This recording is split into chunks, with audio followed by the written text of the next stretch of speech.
It's with very deep and mixed emotions that we come together, pleased that we will immortalize Pulse as a national memorial and take an important step to honor 49 beautiful souls who passed. That sadness is just, we carry with us constantly, but the excitement of making this a national memorial is a source of some satisfaction.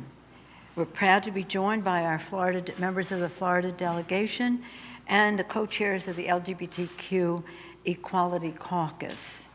We salute the relentless leaders here who made this day possible. I especially want to acknowledge Congressman Darren Soto, Congresswoman Val Demings, Stephanie Murphy,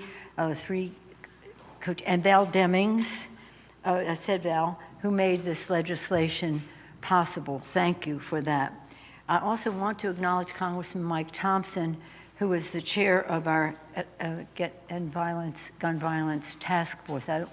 He's in committee, but it's hard to be talking about ending gun violence without mentioning the task force.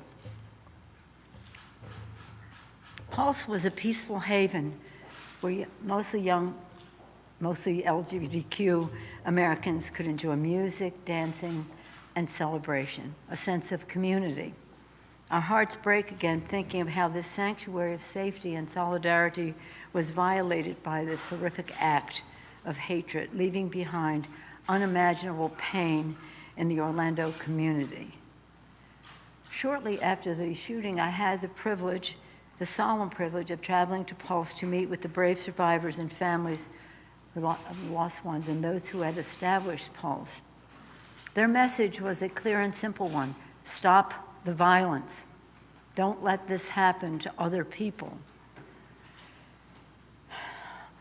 While we are just joined by members here, we are joined live stream-wise by gun violence survivors from across the country who take some satisfaction in this memorial. I particularly want to mention Brandon Wolf, a survivor of Pulse, who lost his friends in the shooting. 5 years later, gun violence still plagues countless communities across the country. On average, 100 persons are killed a day. The pain in our communities endures, but our resolve to finally end the horrors of gun violence are as strong as ever. In this mission, we are strengthened by the memories of those we lost at Pulse and all of the lives stolen by this epidemic. That is why the Democratic House passed the Bipartisan Background Checks Act and the enhanced background checks again and again. We will not relent until these are bipartisan pieces of legislation become law, and we continue to call upon all members to join us. It is really important for the survivors to know we are not going away until the job is done.